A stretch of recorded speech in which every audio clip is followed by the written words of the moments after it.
Welcome back to another episode. Walsh and Dave here, and we're going to be talking about the big game that left everyone's head scratching. The Super Bowl, Super Bowl 49.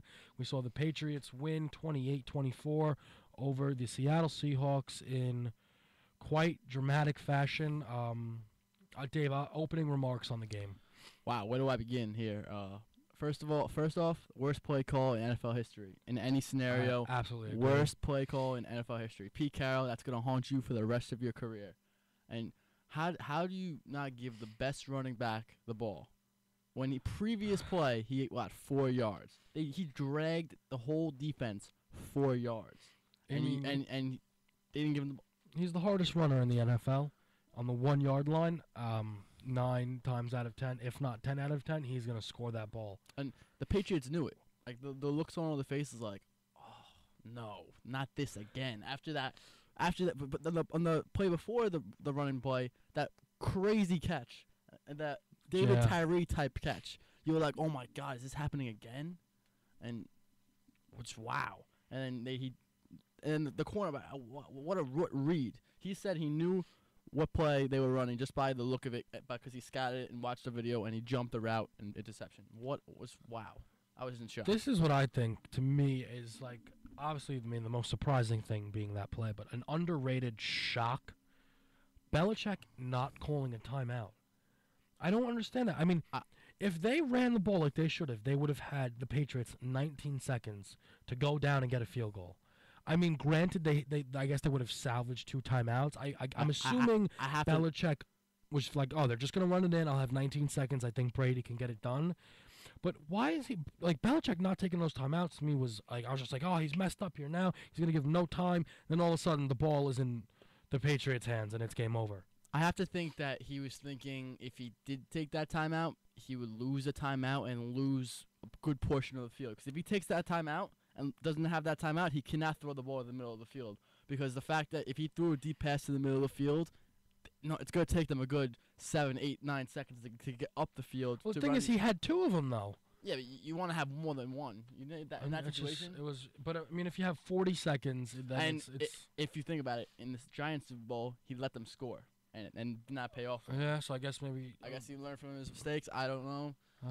Well, he didn't let them score necessarily.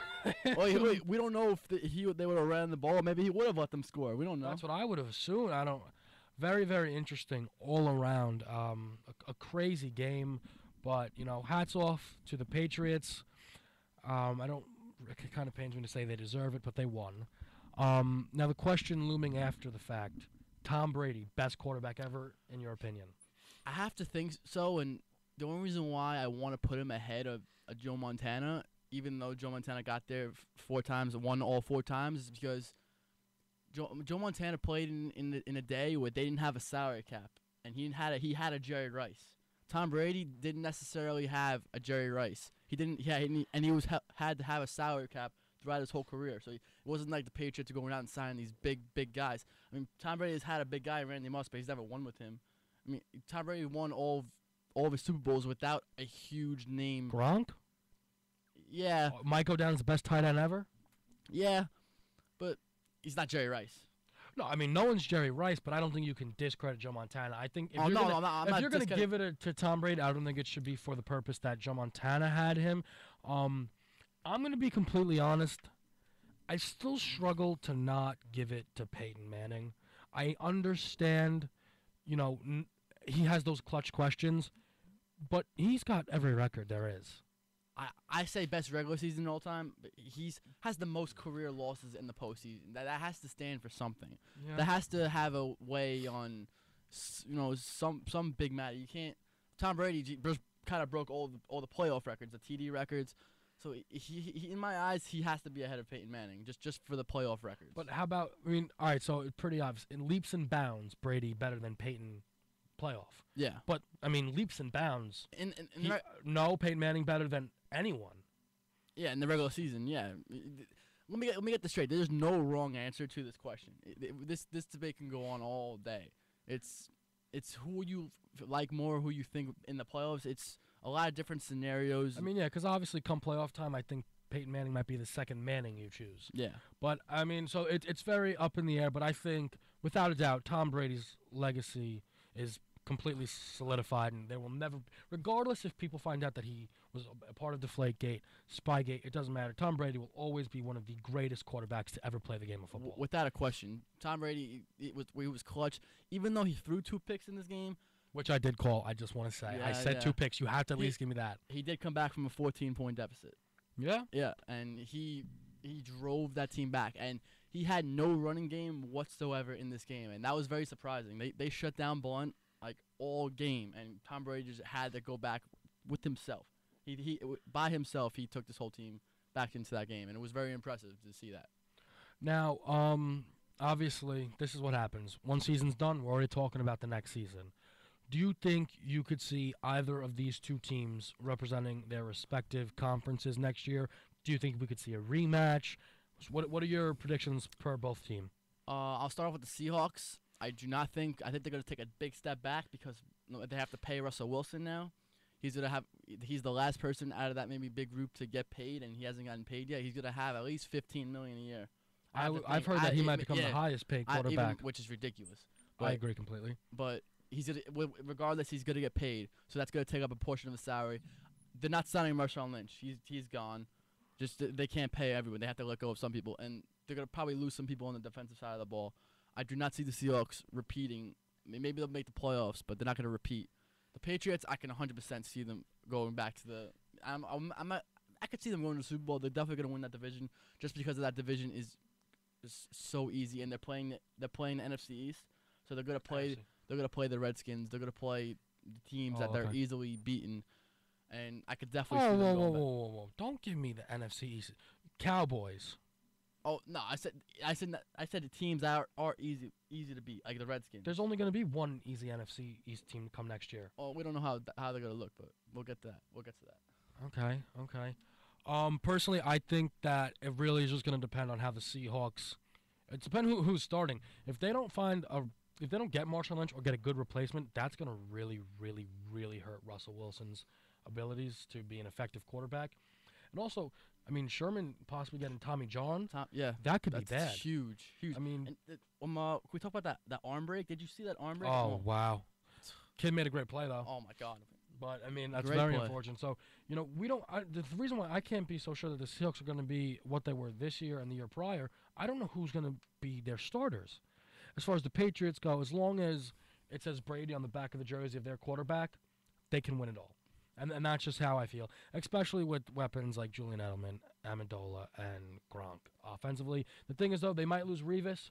Talks to him going back to your boys, the Jets, which would be very cool. Rex Ryan said he wants them too.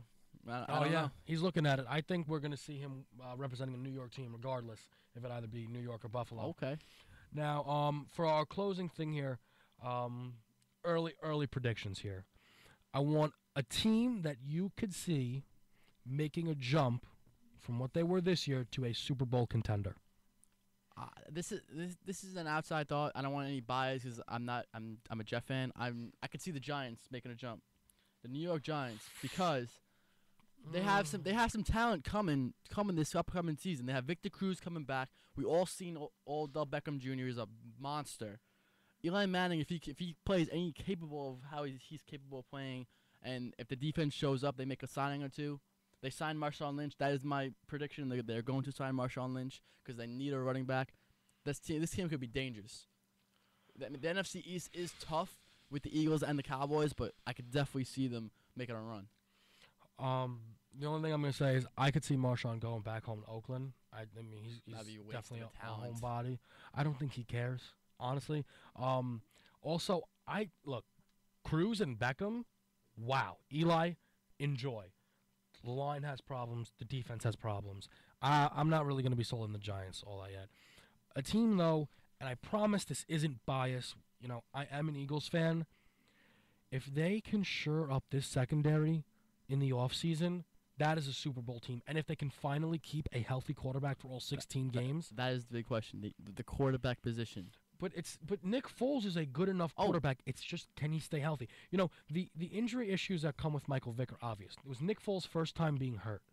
Okay? So if Foles can just bounce back and be a healthy quarterback with that, beautiful offensive attack that is ran by Chip Kelly, and they can shore up that secondary, look for the Eagles to make a strong push to be Super Bowl contenders. One thing is for sure, I think this NFC is wide open this upcoming season. I think anybody for the taking that makes a couple big moves in the offseason, it is right there for the taking. Even the Cowboys, the Green Bay Packers, we just saw. I think the NFL is completely open because you turn around. What if Peyton retires? That's another huge question mark coming up. The NFL as a whole, you have no idea what you are going to be getting into until kickoff, until the opening kickoff. I think. Well, I wouldn't go as the AFC is wide open because I just the Patriots until like you said until as Tom Brady is there and Bill Belichick is there. That AFC is.